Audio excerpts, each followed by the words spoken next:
À New Delhi, Jenny Rowena enseigne la linguistique à l'université pour femmes de la capitale indienne. Il y a encore quelques années, elle effectuait ce trajet avec son mari, Ani Babu, un académicien lui aussi. Mais à l'été 2020, ce professeur engagé dans la défense des basses castes et des minorités est arrêté par l'Agence nationale d'investigation.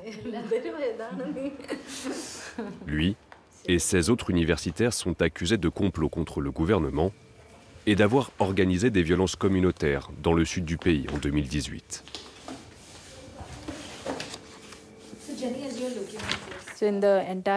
L'acte d'accusation comporte plusieurs milliers de pages.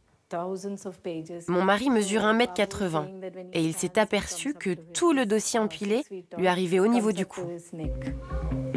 Selon les enquêteurs, ces centaines d'articles, de livres et d'emails prouveraient des liens entre Ani Babu et un groupe armé maoïste indien considéré comme terroriste.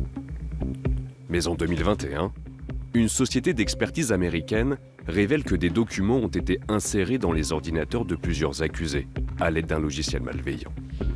Des vérifications impossibles à réaliser dans le cas d'Ani Babu.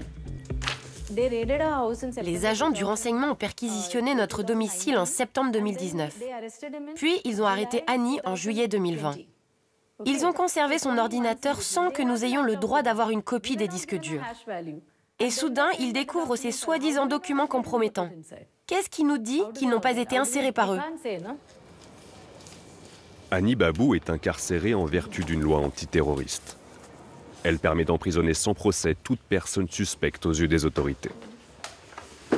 Depuis 2014 et l'élection du Premier ministre nationaliste hindou Narendra Modi, le recours à cette loi a explosé. Son objectif est clair, faire taire toute voix dissidente dans le pays. C'est un bel album. Il y a plein de photos de lui. Ça, c'est avec Farzana, juste après sa naissance. Depuis 4 ans, Ani est détenue à plus de 1500 km de New Delhi. Un périple pour Jenny et leur fille Farzana, qui ne peuvent le voir qu'une semaine sur 2, pendant à peine 10 minutes. C'était le pilier, le sage de la famille, le plus saint d'esprit de nous tous. Et d'un coup, tout cela disparaît. Tout est difficile. Il faut que je prenne soin d'elle, que je fasse attention à tous les frais d'avocat et de ne pas sombrer. Car il faut vraiment qu'on le protège, qu'il ne devienne pas fou. C'est beaucoup de stress. Je lui cache nos émotions et je lui demande ce dont il a besoin. Car il ne pourrait pas supporter de nous voir malheureuses. Tous les jours, nous rêvons de sa libération.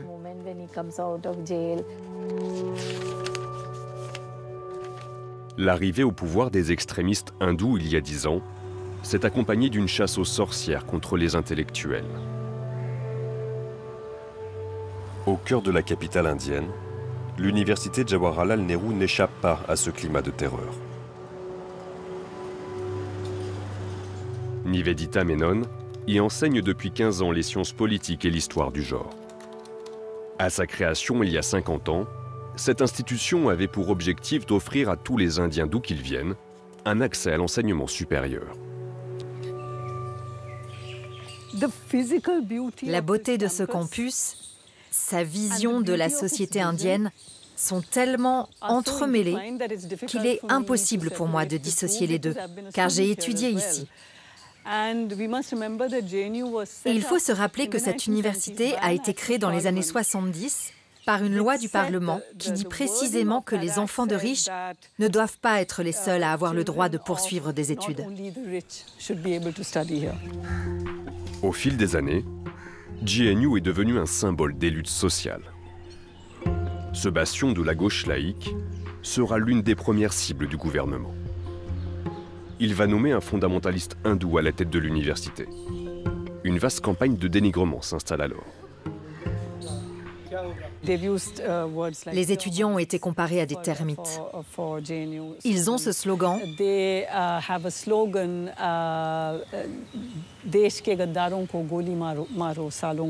qui veut dire que les traîtres à la nation doivent être abattus. Il y a donc cette propagande du régime qui nous fait passer pour des antinationaux, car selon eux, la seule idéologie acceptable, c'est celle du nationalisme hindou, qui est elle-même une vision suprémaciste de l'Inde. Du jour au lendemain, les budgets alloués aux sciences humaines sont réduits et des professeurs se voient refuser des promotions. La nouvelle direction va également s'appuyer sur l'ABVP, un syndicat de jeunes étudiants identitaires hindous réputé pour ses actions ultra-violentes. En 2020, suite à des manifestations d'étudiants contre l'augmentation des frais de scolarité, une centaine de jeunes masqués débarquent en pleine nuit, armés de matraques et de pierres. Parmi eux, des membres de l'ABVP. Aucun assaillant ne sera arrêté. Plus de 40 personnes sont grièvement blessées. Parmi elles, Aishi Ghosh, alors présidente de l'Union des étudiants de l'université.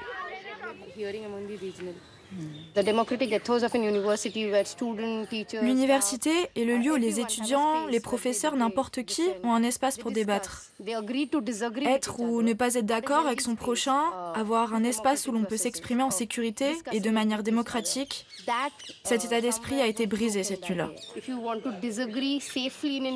Si tu veux débattre sans danger à l'université, désormais, il faut réfléchir à 2 fois avant d'exprimer ton opinion.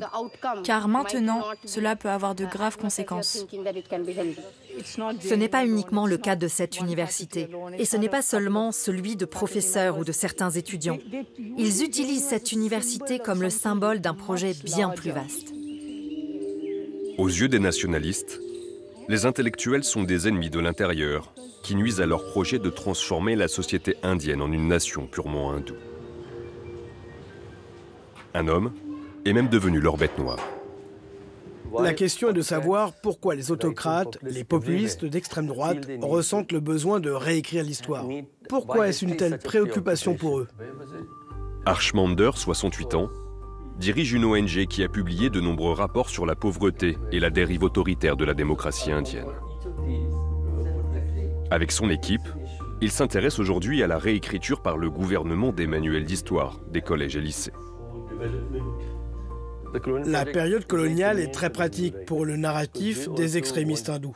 Ils peuvent l'utiliser pour dire que la période où nous étions dirigés par des sultans musulmans était un règne de cruauté et de ténèbres.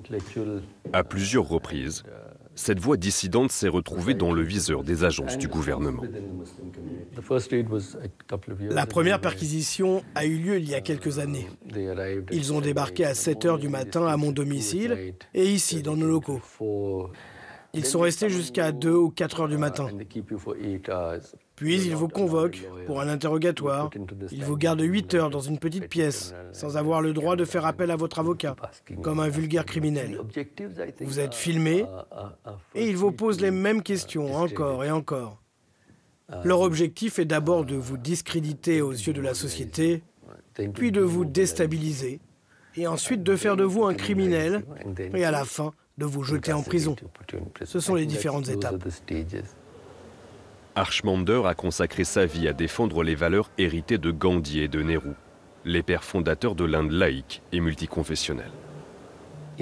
Lors de la lutte pour l'indépendance, il y a cette idée, cette garantie que nous serons tous égaux. C'est inscrit dans la Constitution. Il y a aussi cette idée que l'État ne vous discrimine pas en fonction de votre religion. Les extrémistes hindous au pouvoir n'ont jamais accepté cette Constitution. L'an dernier, le ministère de l'Intérieur a suspendu la licence de son ONG. Archmander employait une centaine de salariés. Désormais, seules 4 personnes travaillent à temps plein à ses côtés. Les raids répétés du fisc et du Bureau central d'enquête, l'équivalent du FBI, ont fait fuir les nombreux donateurs indiens et étrangers. Malgré les risques, Archmander continue de se rendre sur le terrain.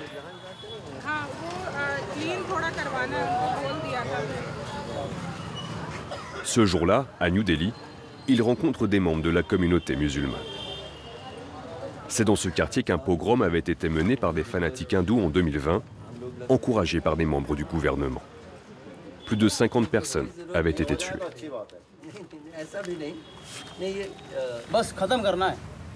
Ils voulaient nous exterminer. Je gérais un grand entrepôt et ils l'ont incendié. Une immense foule était rassemblée au coin de la rue et ils hurlaient qu'ils allaient nous tuer. Ces familles ont vu leurs maisons et leurs commerces partir en fumée. 4 ans après les faits, elles n'ont toujours pas reçu de compensation financière de la part de l'État.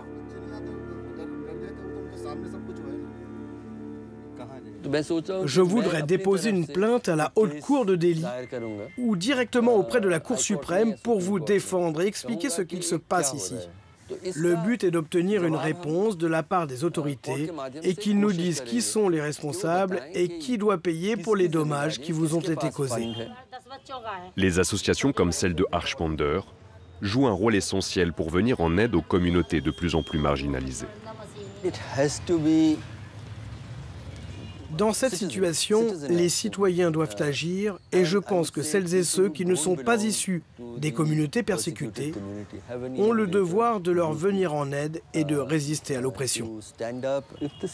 Si le gouvernement déclare la guerre aux musulmans indiens, alors le gouvernement déclare la guerre à la société civile qui prend leur défense. Et si cette ligne de défense est décimée, alors le pays basculera dans le fascisme. Et nous ne devons pas autoriser cela. Nous ne pouvons pas autoriser cela. Nous ne laisserons pas faire. Harshmander sait qu'il peut être arrêté à tout moment et rejoindre la longue liste d'activistes, de journalistes et d'académiciens déjà emprisonnés. Car dans l'Inde de Narendra Modi, exprimer son opinion et s'opposer à l'idéologie extrémiste hindoue peut plus que jamais vous conduire derrière les barreaux.